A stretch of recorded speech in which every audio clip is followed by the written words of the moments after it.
Hello class. Okay, तो previous lecture में हम लोग डिस्कस कर रहे थे about mall formations of genital organs in females, यानी कि फीमेल्स में जेनाइटल ऑर्गन्स का पूरी तरीके से डेवलपमेंट ना हो पाना, उसका क्या रीज़न है और कितने सारे टाइप्स हैं। तो उसके टाइप्स में हम लोगों ने कुछ वजाइनल मालफॉर्मेशन के बारे में बात कर ली थे, कुछ सर्वाइक्स के मालफॉर्मेशन के बारे में बात कर लिए थे कि किस वजह से होता है और उनको आप किस तरीके से मैनेज करेंगे। यानी कि आपके पास अगर पेशेंट आते हैं तो कौन कौन से तरीके हैं उसको मैनेजमेंट करने के, ठीक है। तो ये डिस्कस किया था हम लोगों ने। उसी तरीके से हम लोग आज की क्लास में यूटेराइन माल फॉर्मेशंस के बारे में जानेंगे। यूट्रस के अंदर जब माल फॉर्मेशन हो, यानी यूट्रस का ही प्रॉपर तरीके से डेवलपमेंट ना हो पाए, उसका पूरी तरीके से विकास ना हो, ठीक है। और जैसा कि आप लोगों को पता भी है कि जो यूट्रस है वो प्रेगनेंसी के दौरान मेन ऑर्गन होता है जिसमें बेबी रहता है, यानी उसमें बेबी रहता है, ग्रो करता है, उसको न्यूट्रिशन मिलता है प्लासेंटा के थ्रू। तो through out the pregnancy uterus के अंदर ही एम्ब्रियो डेवलपमेंट उसका होता है, ग्रो करता है, फीटस बनता है, ये सारी चीज़ें। तो इसकी सबसे पहली जो डिज़ीज़ है वो यूटेराइन एजेनेसिस होती है, यानी यूटेरस का बनना ही नहीं, यानी कंप्लीट एब्सेंस, पूरी तरीके से यूट्रस गायब होता है, बनता ही नहीं है। तो आप सोचेंगे कि अगर यूट्रस नहीं बना तो उसकी जगह पे वहाँ पे क्या होगा, तो उसकी जगह पर पूरी तरीके से फाइब्रस टिश्यू भरा हुआ रहता है। वैसे यूट्रस क्या है, यूट्रस आपका हॉलो ऑर्गन है, यानी अंदर से खोखला रहता है, अंदर से उसके एक कैविटी रहती है। बट यूटेराइन एजेनेसिस में क्या होगा, उस कैविटी में फाइब्रस टिश्यू पूरा भरा हुआ रहेगा पूरी तरीके से, ठीक है। तो इसमें क्या है, उस फीमेल को पीरियड्स भी नहीं आएंगे, यानी मेंस्ट्रुअल साइकिल कम्प्लीटली एब्सेंस रहेगा, ओवरीज नॉर्मल हैं, ठीक है, ये सारी चीज़ें। तो इसके बारे में तो हम लोगों ने डिस्कस किया भी था। अभी हम लोग को नेक्स्ट डिजीज़ जो पढ़नी है वो है यूनिकॉर्निनेट यूट्रस, यानी इसमें मुलेरियन डक्ट नहीं बन पाती है, एक मुलेरियन डक्ट डेवलप हो पाएगी बट एक पूरी तरीके से डेवलप नहीं हो पाएगी, जिसकी वजह से क्या होगा, इनफर्टिलिटी लंबे समय तक देखने को मिलेगी। और अगर मान लीजिए गलती से कंसीव कर भी लिया उस फीमेल ने, तो इसमें मिस कैरेज के चांसेस बहुत ज़्यादा होते हैं, मिस कैरेज हो जाएगा बेबी, ठीक है। और अगर मिस कैरेज नहीं हुआ, कंसीव करने के बाद उसकी प्रेगनेंसी नॉर्मल ही चली, फिर भी इसमें प्रॉब्लम आने के चांसेस हैं, क्योंकि इसमें प्री टर्म लेबर की कंडीशन देखने को मिलती है, यानी समय से पहले बेबी का डिलीवरी होना, ठीक है। तो ये देखने को मिलता है। इसको ट्रीटमेंट इसका करने का तरीका यही है कि जो हाई रिस्क प्रेगनेंसी क्राइटेरिया में इसको रखा जाता है, यानी ऐसी फीमेल्स को एट हाई रिस्क रखते हैं ताकि वो पूरी तरीके से उनको केयर मिल सके, और अगर कोई एबनॉर्मेलिटी देखने को मिलती है तो उसको तुरंत उसका इलाज किया जा सके, ठीक है। तो एक ये चीज़ देखने को मिलती है, तरीका है इसको रिड्यूस करने का रिस्क को। उसके बाद में है कि अगर उसमें रूडिमेंट्री हॉर्न प्रेजेंट है और अगर ये सिम्टोमेटिक है, वैसे ये जो कंडीशन है यूनिकॉर्नुनेट यूट्रस की, वो एसिम्टोमेटिक होती है, यानी कि कोई भी सिम्टम अकर नहीं होता है। बट अगर मान लीजिए कभी सिम्टम अकर है, यानी कि सिम्टम्स यानी कि पेन होगा, वो फीमेल पेन की शिकायत करेगी, कभी कभी ब्लीडिंग ज़्यादा हो जाना मेंस्ट्रुअल साइकिल के दौरान में, इस तरीके की चीज़ें देखने को मिलती हैं, ठीक है। तो ऐसी चीज़ों को ट्रीट करने के लिए हमको कम्प्लीटली या तो उस यूट्रस को रिमूव करना पड़ेगा, क्योंकि इसको मेडिकेशंस के हेल्प से या इस तरीके से ट्रीट करना पॉसिबल नहीं है, ठीक है। तो अगर सिम्टोमेटिक है तभी हम ऐसा करेंगे कि रिमूवल करेंगे, हिस्टेरेक्टोमी करेंगे, अदरवाइज़ कोई भी नीड नहीं है। अगला एक आपका कंडीशन कहलाता है यूटेरस डाइडेल्फाइस। इसको बोलते हैं यूटेरस डाइडेल्फाइस। इसमें क्या होता है कि इसमें मुलेरियन डक्ट, जो 2 डक्ट होती है मुलेरियन डक्ट, वो जो कि यूट्रस को बनाती हैं, जो कि यूट्रस एंड फैलोपियन ट्यूब का फॉर्मेशन करवाती हैं, इसको फॉर्मेट करती हैं, उनमें फ्यूज़न होता है। ये सब कब हो रहा है? ये एम्ब्रियोजेनेसिस के टाइम पर ही हो रहा है, जब एम्ब्रियो कम्प्लीटली डेवलप हो रहा है, फिर उससे फीटस का फॉर्मेशन हो रहा है, ऑर्गन्स बन रहे हैं, ये सारी चीज़ें उसी टाइम की ही हैं, ठीक है।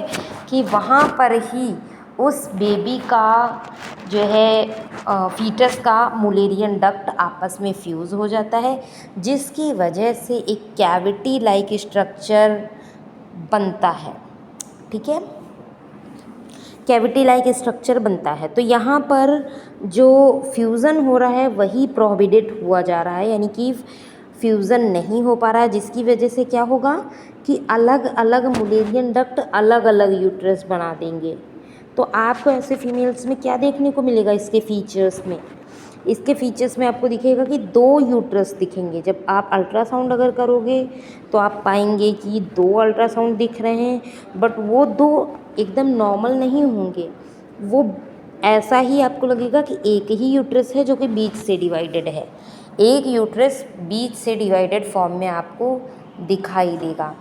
और कभी कभी 2 सर्विक्स एंड बहुत ही रेयर है कि वजाइना भी 2 दिखाई दें। तो इसमें 2 यूट्रस बनेंगे, 2 सर्विक्स बनेंगी, और जो वजाइना प्रेजेंट है वो भी 2 ही बनेंगी, ठीक है। तो ऑल ओवर आप ऐसा समझ सकते हैं कि यूट्रस डाइडेल्फाइस में होता क्या है कि सारी चीज़ें मुलेरियन डक्ट के फ्यूज़न ना होने की वजह से सारी चीज़ें क्या हो जाएंगी? डबल डबल बन जाएंगी। इसके सिम्टम्स क्या हैं?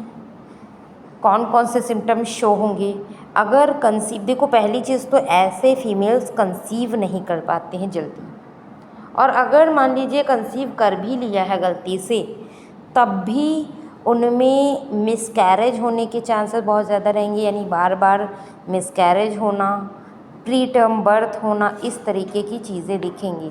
क्योंकि 2 यूट्रस हैं तो वो दोनों प्रॉपरली ग्रो किए हुए नहीं रहेंगे ना, वो अनग्रोन टाइप के रहेंगे, तो इसलिए मिसकैरेज बहुत ही कॉमन है इसमें।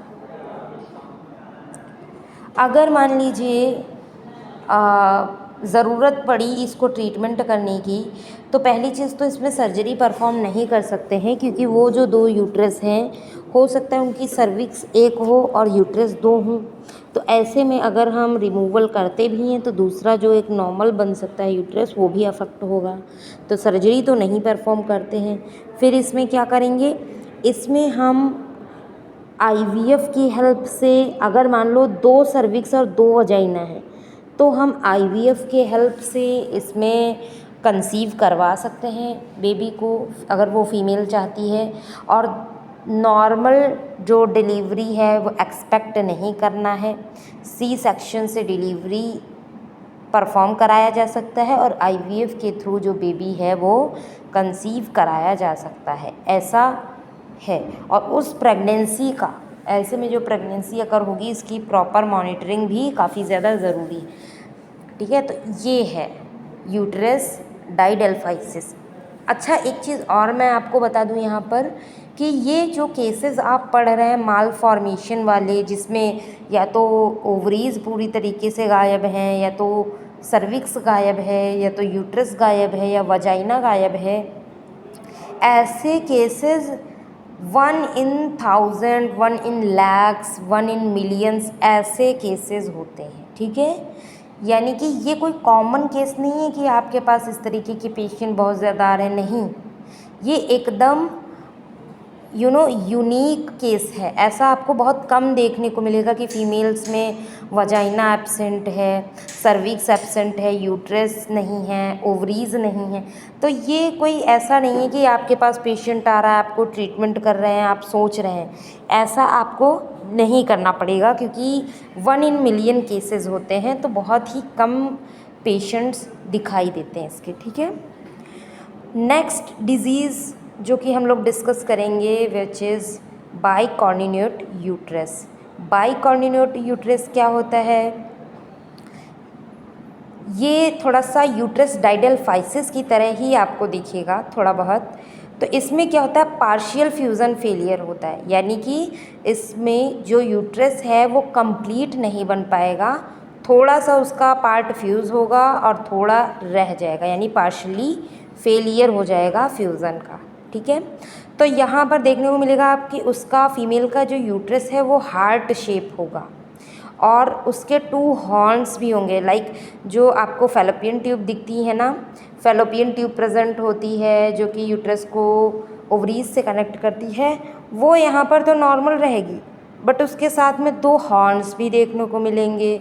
और जो यूट्रस है वो मैंने आपको बता रखा है किस शेप का होता है, डोम शेप का, लेकिन यहाँ पर डोम शेप का नहीं दिखेगा, यहाँ आपको हार्ट शेप का दिखेगा।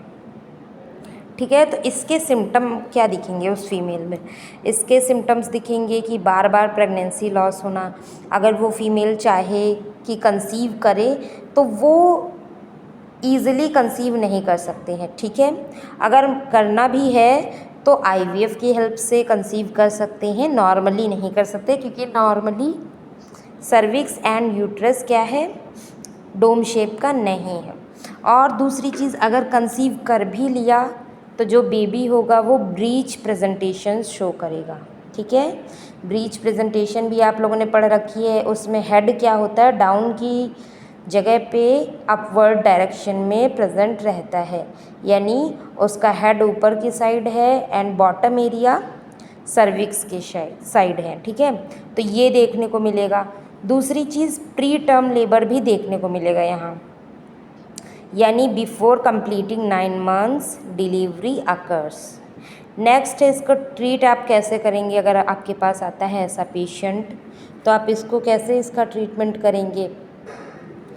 तो इसको नॉर्मली क्या है कि हम मेट्रोप्लास्टी करते हैं इसमें। ठीक है, अगर बार बार प्रेगनेंसी रिकरेंट जो लॉस हो रहा है तब, अदरवाइज़ नहीं लॉस हो रहा है तो हम इसमें कुछ भी ट्रीटमेंट नहीं करेंगे। लेकिन अगर प्रेगनेंसी लॉस हो रहा है, बार बार मिसकैरेज हो रहा है, उस कंडीशन में हम मेट्रोप्लास्टी कर सकते हैं। तो ये था ऑल अबाउट बाइकॉर्निनेट यूट्रस। नेक्स्ट जो डिज़ीज़ है उसका नाम है सेप्टेट यूट्रस। सेप्टम का मतलब पता है आपको कि बीच से डिवीज़न प्रेजेंट होगा, यानी यूट्रस के अंदर क्या होगा, बीच में डिवीज़न प्रेजेंट होगा। ठीक है, तो जैसा कि इसके पहले आपने एक डिजीज़ पढ़ी भी थी इसके पहले। ठीक है, तो यहाँ पर क्या होगा, फेलियर ऑफ सेप्टम रीएब्जॉर्प्शन। अब नॉर्मली क्या होता है, जैसे आपका हार्ट बनता है, हार्ट जब बच्चे का बनता है तो क्या होता है कि दोनों एट्रियम एंड वेंट्रिकल्स आपस में इंटरकनेक्टेड होते हैं, और जब वही चीज़ नहीं सेपरेट हो पाती है आफ्टर बर्थ तो हम बोलते हैं कि इसके दिल में छेद है। ठीक है, दिल में छेद का मतलब वही है कि सेप्टम का कम्प्लीटली फॉर्मेट ना हो पाना। वही चीज़ सेम यहाँ भी है, जब यूट्रस भी बनता है तो क्या होता है, बीच में सेप्टम होती है, बट जब छोटा बच्चा होता है यानी लड़की, उस टाइम पे वो सेप्टम क्या हो जाती है, रिमूव हो जाती है, तो यूट्रस डॉम शेप का हो जाता है। बट यहाँ पर वो सेप्टम ही नहीं रीएब्जॉर्ब होगी, यानी सेप्टम प्रेजेंट रहेगी।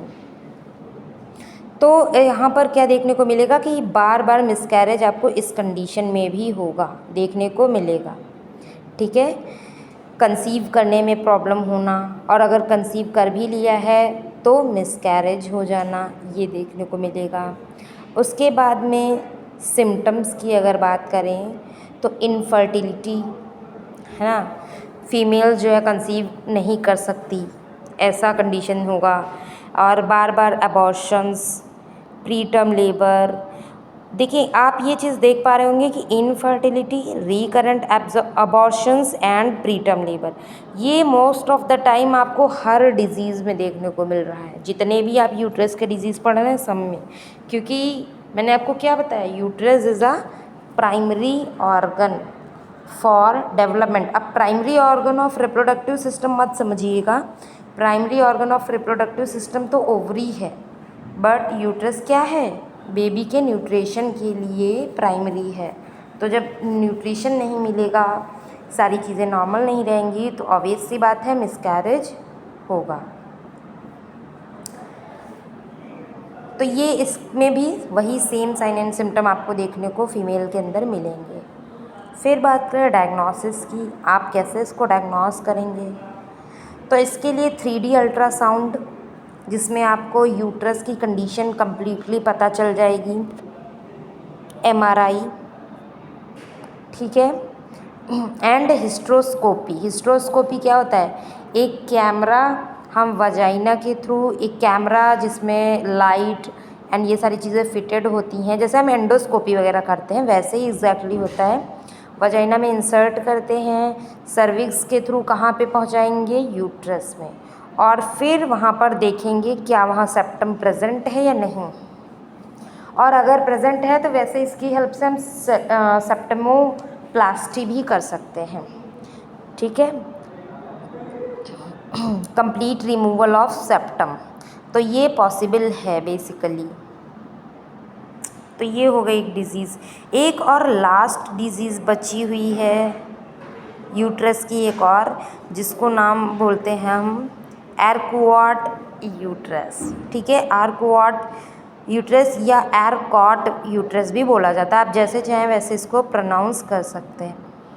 तो एरकोट यूट्रस कंडीशन है, इसमें क्या होता है, यूटेराइन कैविटी पूरी तरीके से जो है आइडेंटिफाई नहीं हो पाएगी, यानी जितनी बड़ी कैविटी यूट्रस के अंदर होती है वो कंप्लीट नहीं बन पाएगी, थोड़ा सा जो कैविटी है वो स्मॉल साइज की रह जाएगी, ये होता है, ठीक है। तो यूट्रस तो नॉर्मल है, कोई सेप्टम भी नहीं है, ना ही कोई डिवीज़न है यूट्रस के अंदर, ना ही सर्विक्स 2 हैं, वजाइना 2 हैं, ऐसी भी कोई कंडीशन नहीं है। यहाँ पर बस होता क्या है कि यूट्रस की कैविटी जितने साइज़ की होनी चाहिए उतने साइज़ की ना होकर थोड़ा कम है। तो इसका वैसे इनफर्टिलिटी से कोई लेना देना नहीं है, ऐसी फ़ीमेल नॉर्मली कंसीव भी कर सकती हैं, और इसका कोई ट्रीटमेंट भी बहुत ज़्यादा ज़रूरी नहीं है कि हाँ इसको हम ट्रीट ही करें। Most of the time no treatment is no needed, okay. तो ज़्यादातर टाइम में हम कोई भी ट्रीटमेंट नहीं करते हैं यहाँ पर, क्योंकि ये बहुत ज़्यादा अफेक्ट करता भी नहीं है प्रेगनेंसी को। नॉर्मली फ़ीमेल कंसीव करेगी, अब बस क्या है कि कैविटी थोड़ा छोटी है, तो आपको पता है कि कैविटी जो होती है वो नॉर्मली बहुत कम होती है, और बहुत गुना यूट्रस इंक्रीज़ करता है प्रेगनेंसी के टाइम, यानी थ्रू आउट द प्रेगनेंसी काफ़ी ज़्यादा ग्रो करता है यूट्रस। तो उसी तरीके से ग्रोथ यूट्रस में हो जाती है, बेबी नॉर्मली क्या होता है कि डेवलप हो जाता है, डेवलपमेंट उसका हो जाता है, तो इसका बहुत ज़्यादा कोई जो है डिज़ीज़ के फॉर्म में लेना देना नहीं है। अब बट क्या है कि क्योंकि ये एक कंडीशन तो है ही, एक कंडीशन है, अकर हो रही है, तो इसकी वजह से हम यहाँ पर डिस्कस तो कर ही रहे हैं, ठीक है, एरकॉट यूटेरस में, ठीक है। बाकी नॉर्मली जितने भी डिजीज़ेस थे यूट्रस के अंदर में, जैसे कि मेनली यूट्रस जहाँ से स्टार्ट है, यूटेराइन एजेनेसिस, यानी कि यूट्रस का पूरी तरीके से एब्सेंट होना, यूनिकॉर्नेट यूट्रस, यानी कि मुलेरियन डक्ट सिर्फ एक ही डेवलप हो पाई है, दूसरी नहीं डेवलप हो पाई है, एक ये कंडीशन है। यूटेराइन डाइडेल्फाइस मीन्स जो यूट्रस है वो मुलेरियन डक्ट का फ्यूज़न ना हो पाने की वजह से दो दो बन गए हैं, 2 uterus, 2 ovaries, 2 cervix and sometimes 2 vagina. इसी तरह से एक कंडीशन है बाइकॉर्नेट यूट्रस की, मीन्स पार्शियल फ्यूज़न फेलियर की वजह से पूरा डोम शेप का ना बन करके हार्ट शेप का यूट्रस बन जाता है।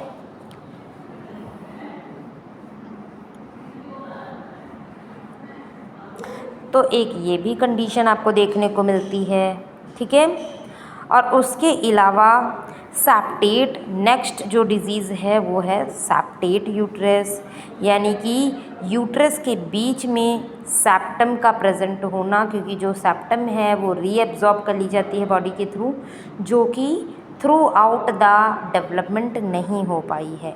यानी वो जो सेप्टम रिमूव हो जानी चाहिए थी वो सेप्टम रिमूव ना हो पाने की वजह से यूट्रस के बीचों बीच में सेप्टम प्रेजेंट रहेगी, ठीक है। एक ये कंडीशन, और एक लास्ट मैंने आपको बताया था आर्कॉट यूट्रस मीन्स यहाँ पर यूटेराइन कैविटी में पूरी तरीके से उसकी कैविटी का फॉर्मेशन ना हो पाना। तो ये कुछ कंडीशंस थी जो कि रिलेटेड थी यूट्रस से, ठीक है। आज की क्लास में हम लोगों ने जाना। उसके बाद हम लोगों ने जानना है फैलोपियन ट्यूब के मालफॉर्मेशंस के, यानी फैलोपियन ट्यूब के रिगार्डिंग कौन कौन से मालफॉर्मेशंस होते हैं। उसी तरीके से हम लोग को जानना है ओवरीज़ के मालफॉर्मेशंस के बारे में, यानी ओवरीज़ में कौन कौन से मालफॉर्मेशन होते हैं और इसकी सारी चीज़ें, ठीक है। ये सारी चीज़ें हम लोग को इस चैप्टर में पढ़ना है। तो अभी यूट्रस तक हो गया है, आगे की जो ऑर्गन्स हैं उनको हम लोग नेक्स्ट क्लास में डिस्कस करेंगे। सो आई होप क्लास कि आपको ये वीडियो से समझ में आया होगा, लेक्चर जो भी कंटेंट मैंने आपको पढ़ाया वो समझ में आया होगा। ओके, तो आज की क्लास को यहीं तक रखते हैं, मिलते हैं नेक्स्ट क्लास में। Okay, thank you everyone.